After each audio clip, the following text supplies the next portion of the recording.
What I love about this show is that we can learn from so many people outside of our direct field. When we just stay in the world of counseling and therapy and psychology, sometimes we get these little weird habits that the rest of the business industry might say that's not really best practices. I remember, I forgot which book I read, and they were talking about this ER in the UK that wanted to improve their outcomes. And they found that the worst handoffs was when between the ER and then getting people into their particular rooms. The handoff between the ER staff and then the support staff that were kind of in the direct care intensive care unit, that's where the most problems happened. And so these teams went and trained with these Formula One race car pits, and they really got an idea of how to quickly get gas into a car and how to pump up the tires. I don't know the terminology, but they were looking outside of their own field to be able to really just rock it out in the ER and in those handoffs. And the amount of safety issues went down. The amount of deaths that happened just through client or through patient error or through people error went down. And so I always love when we have someone that is close but not exactly in the counseling world, which is what's really awesome about having James Neilson-Watt today with us. James has run his own practice for over 7 years. He's a chiropractor and is CEO of practiceowner.com and has been featured in Entrepreneur, Yahoo Finance, New York Weekly, and having worked with over 500 practices in 15 countries since 2019, has increased revenue by over $60 million. So, James, welcome to the Practice of the Practice podcast. Really glad to have you here today. Super excited to be on, my friend.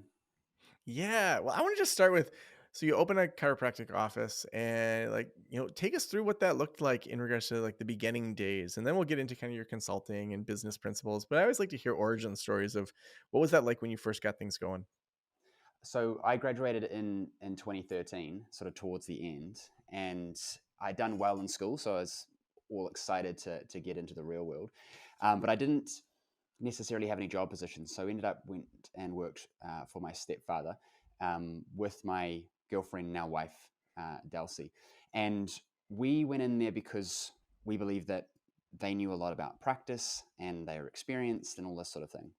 And so we're all excited, we're all gung ho. But it turns out that and I'll talk about that a little bit later. There's a big difference between being a good practitioner and being a good sort of practice owner or business owner. And so we really struggled. Like in the first 6 months, I was questioning whether I need to get a second job to pay rent and all this kind of thing. And so we ended up deciding, no, we're going to leave and we're going to go and get some better job offers. And I'm based in New Zealand, but we went to Australia and got these big 6-figure job opportunities in these big clinics. And when we were there, we sort of started to realize this is great and probably make good money and learn a lot of stuff, but we felt that we could just do it ourselves and we wanted to have more control and be able to dictate and all this sort of thing. So we ended up coming back and taking over that practice because it was going to close if we weren't there. We weren't seeing many clients at all. And with that kind of push, I dug right into the business side of things. And I became obsessed with it because I realized that I can't fail. I'd borrowed money off my mother-in-law. I had to make this work, both probably ego and then also just fear. And very quickly when I started to figure out, okay, so I'm actually in a real business. Yes, this is healthcare, and yes, I'm wanting to help people, but people aren't just listening to the advice that I give them. People aren't following through with recommendations, which is influencing not only their outcomes, but the amount of money that I can generate to manage overheads and keep my business afloat. And I didn't want to be really centered on just a ton of marketing because if people are coming in and leaving, it was just not working. And so I had to really get into business more and more and more. And so I sort of obsessed over it. And within 3 months, we had tripled our practice. Within 8 months later, we had a second practice. Within 2 years, we'd collected $1 million in revenue. And things were going great. But I hit the next block, which is I'm really busy, but I don't get paid if I don't work. And so I was working 6-7 days a week. I was working early until late. And we wanted to, I'd convinced my wife that I really wanted to go to the seminar because it would have been a great, business deductible holiday. And we ended up going to Italy. We got engaged. It was a great trip. But the entire time I was stressing about the practice because we had to bring in locums and they didn't really know what we were doing. And then we didn't have solid front desk staff. And we were just concerned we're going to come back and there'd be nothing in the practice because we hadn't built a business, we'd built a practice, which is fancy word for a job, but I'm just not getting paid holidays and whatnot. And so we had to make a change in how we were operating. And then we started, having we'd renovated, we had more rooms, we started to look at bringing in practitioners, better front desk staff and systems and things like that. And then we Yeah, I got want to go married. back to, you just said, you Yeah. said we had to change how we were operating, and then you just, like, because you were working 70 hours a week. Break that down for us. Like, what were you working on to move from that 70 hours a week to, like, really not having it, just to actually make a business instead of a job? So obviously with hindsight, right, and it's kind of what I teach now, so it's a bit more succinct. But ultimately, I kind of realized that there were sort of 5 pillars that we needed to uh, really cover in the practice for it to make sense. We had to have a way of consistently attracting clients because I couldn't rely on just being good enough and hopefully getting referrals. I needed to be able to go out there and purchase clients. And that's what we did first, which meant that we grew very quickly. But like I said, it became a revolving door. And so our margins were thin because all the money was going into marketing, and those people would then leave. And so I needed to know how to convert patients as well, because just because they have a problem doesn't mean they're necessarily going to have all of the information available to them to make the best decision for themselves. And especially the people that we were working with, more chronic pain, there was kind of a reason why they had chronic pain. And 9 times out of 10, it was because they hadn't stuck things out early enough, meaning that it perpetuated and created chronic pain cycles, and it became sort of their lifestyle and their habits. So I had to be able to effectively convert people into being a client, not just being a patient coming in for symptom management. And then the third pillar is patient retention. So you can get a person to say yes, but that doesn't mean that they're actually going to follow through. And so I had to have the right strategies in place to, we talk about uh, euphoric progress. So we obviously want to create an outcome for a person. That's why they start. But why they continue is because they're feeling good as they're going through the process. If you guys might have noticed this, and maybe you have as well, it's like a person comes in with a lot of pain, and they're figuratively or literally, and they're ready to change. But then 3 weeks in, the discomfort of doing all this extra stuff outweighs their situation. And now they think to themselves, oh, do I really want to keep doing this? And people will fight to remain miserable to avoid discomfort. It's chronic everywhere. Look at somebody who wants to change their relationship or lose weight or build their business. That's uncomfortable. But my situation is bad and I want to do something. And then I'm doing it and I go, oh, this kind of sucks. And so I just go back to what I know. And so we had to figure out, okay, how do we actually get people to keep doing the stuff so we can get them a result? So patient retention was huge. And then doing that, we were full. And that business transition for us was operational systems. So instead of it all being in our head, and we had to think about it the entire time, we started focusing on documenting what we were doing, systemizing it, and creating processes, automating as much as we could. So, for example, we were a paper-based system, so switching to paperless system, um, stopping doing intakes on paper and then scanning them and uploading them. While that's better, we started automating some of that stuff. So it pulled information and pushed it to places. So just eliminated the need for management, so that when we started in the fifth pillar, building our team, it wasn't a situation of throwing people at problems. Because what most of us do is we're overworked. And so we think, I'm just going to hire a quote unquote practice manager. Like, how many listening have thought, I need a practice manager?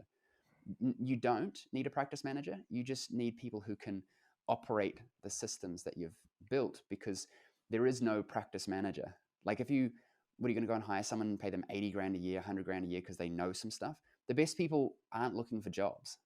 So you would have to poach somebody who's already doing it in another business. So, and it sounds a bit rough, but in my opinion, if they're looking for a job, very small chance that they are exactly what you need and will know how to do everything, because they don't know your business, they don't know anything about it, and they're looking for a job, right? So they probably haven't done or aren't doing what you need them to do. So you still need to train them. So you still need to have the right hiring, onboarding, and training process based on your systems. And so it was really just this solving, like, I got rid of the lip on the tile where I kicked my toe the first time. And then as I continued down the path, I then kicked my toe on the wall. And then I kicked my toe on the stairs. And it was just a matter of going, this sucks. How do I keep fixing these problems? Um, but yeah, does that answer your question? Yeah, yeah, absolutely. So as you started to create these systems, What did that look like as you leveled up beyond just your own billable time? The the first thing was about increasing our capacity so that we had the ability to start buying back our own time. So if I'm doing everything and I'm doing it inefficiently, then if I choose to not work for, let's say, an hour, and it's going to cost me arbitrarily $100, if I'm not in a place where I can make up for it in my other hours, then I have to really trade lifestyle for fixing things, and that's painful. So what we focused on first was, how can I be more efficient and generate the same income in less time? And that less time, I mean overall work, not necessarily just client time. So that I can essentially go, great, I can now work 6 hours instead of 8 and make the same income and use those other 2 hours to then work on the bridge that's going to take me from here to there. And that first bridge was being able to have somebody else come in and do things so that my capacity increased further. And then it was, now I've got time to actually hire and train somebody to do well with our clients in our practice. Because back to that previous analogy of like throwing people at problems, we get full, we think we have space for another practitioner, and we just hire a practitioner, and we usually form like a group practice where we go, okay, you do whatever you want to do and I'll do whatever I want to do. And in my opinion, it doesn't work when you're trying to build a business, because your practitioners are sort of cogs in the machine, and they all need to be able to work together to get the motor to go forward. And so if we have cogs that are deciding what they want to do, how they want to do it, etc., that machine's not going to run smoothly. Like if you think McDonald's, the burger chef, if you will, is not picking how to create the burgers. The burger chef is there to operate the machine and make those burgers. So that requires time to train people and manage them to upskill them. Because where I see people struggle is, they'll bring in a practitioner, but they haven't thought about it more than just, well, I'll get somebody and they'll do a good job because I'm good. And so I can assume they're good. And then they don't retain clients. They don't operate in the same way as you. They don't retain clients. They don't operate the same way. They do it slightly differently. You now don't have confidence to give your clients to them if you're away. And so, yes, you have other practitioners, but you still can't go on holiday because your clients won't be taken care of because that other practitioner isn't able to sort of assimilate, if you will, with what you're doing. So it's buy time back and then invest that time into the training, etc., of the team, so they can operate more independently of you. Um, and then it's just keep kind of what's that machine called when you like lift up a car, like a jack or whatever, right? Just keep ratcheting it up. You're balancing Mhm. between buying time back, making more money, buying time back, working on it. Because in our practice, we have 5 practitioners. When I stopped practice, my clients didn't really care. I had a couple people who went, oh, you're not going to be there. But they knew that the people that they were going to be seeing, they've already seen them, and that they're going to take good care. And that outside of personality difference, fundamentally, they were going to have the same experience. So now I have a business because I have replicated myself to a degree that serves the clients. I'm not saying create a copy paste person, but how they practice, the outcomes, the alignment is all the same. We're just running in parallel towards the same outcome so clients can confidently go between people. Hmm. Now I know you then kind of moved into doing more consulting work. Tell me about that, because you said that kind of 2019 was when you got that going. Like, what was the impetus for starting doing more consulting work and kind of leveling up beyond just doing your practice work? I got to a point of um, I was starting to resent the work that I was doing, and I knew that I needed to change. I knew that even when I had started, I knew that I wouldn't be doing this forever. Um, I'm someone that goes through. We all go through seasons, but I go through seasons where I need a change, need something different, need to challenge myself. I got to a point where practice was, I don't want to say easy, but practice was easy, and I felt like I wasn't being challenged and I wasn't growing and I could do more.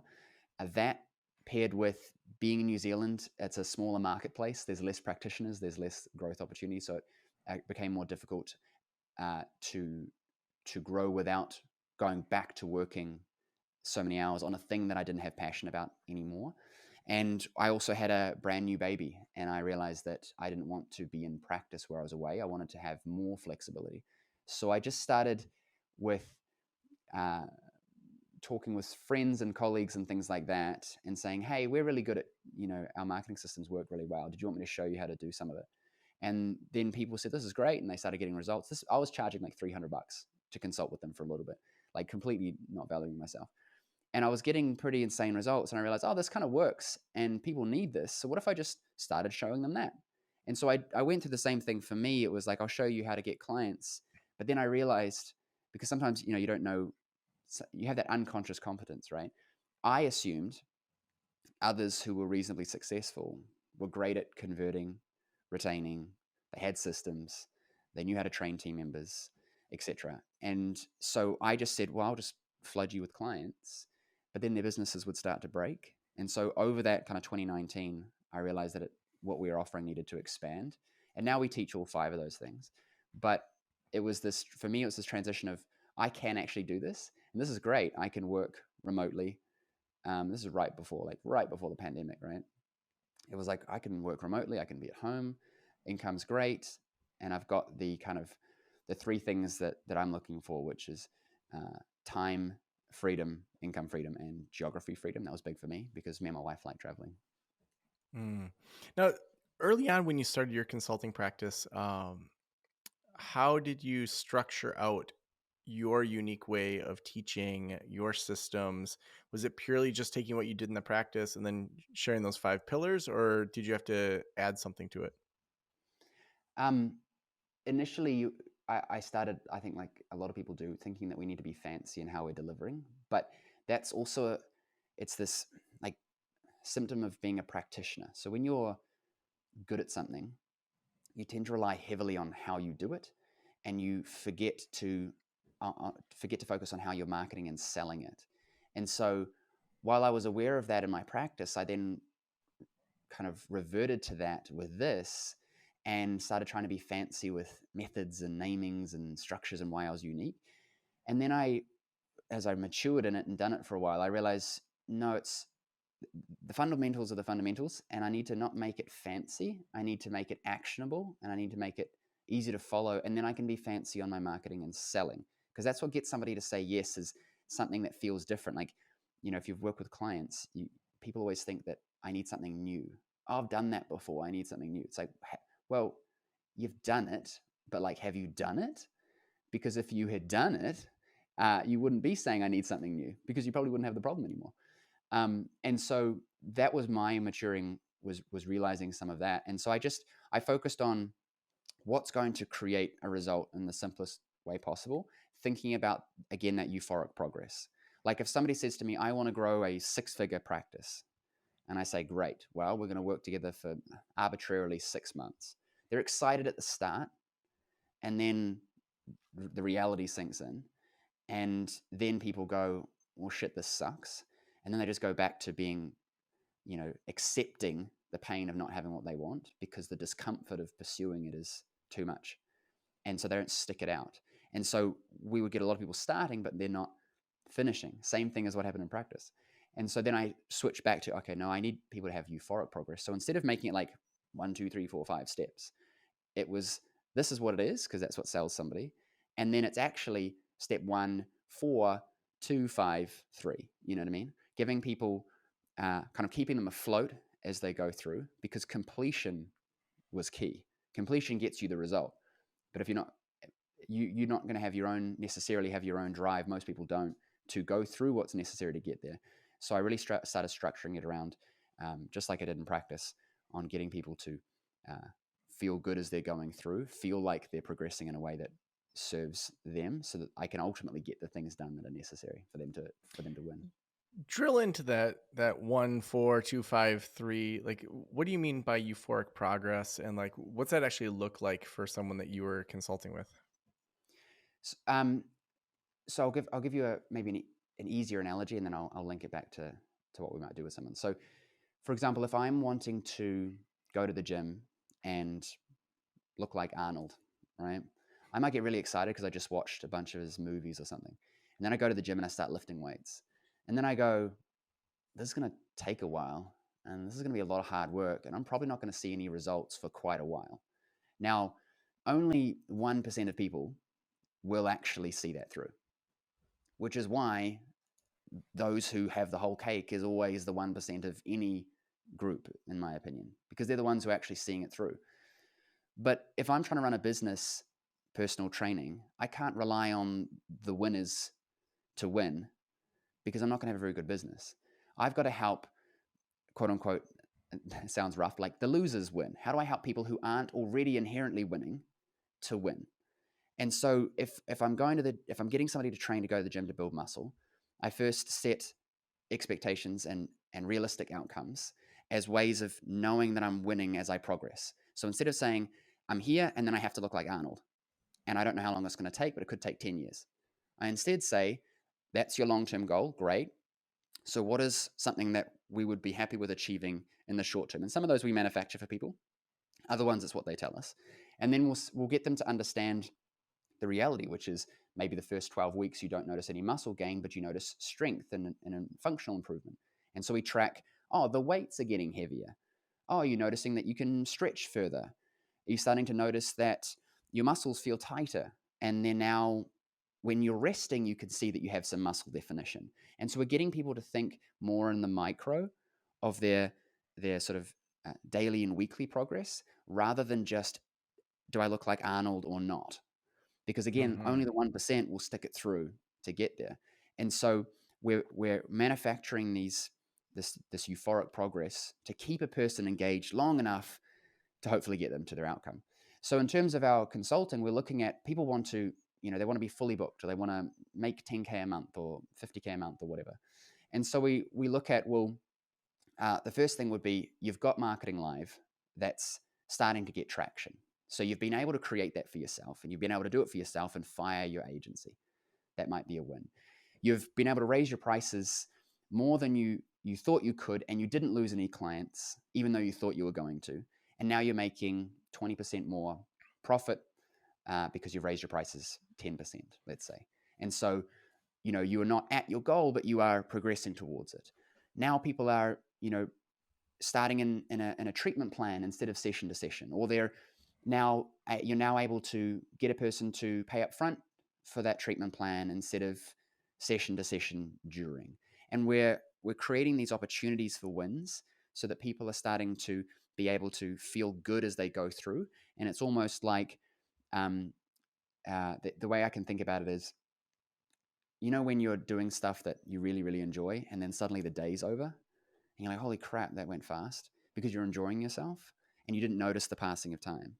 We're trying to manufacture that so that we can help people who don't have that 1% instinct to do it in spite of results, to have the passing of time seem like it's not a big deal.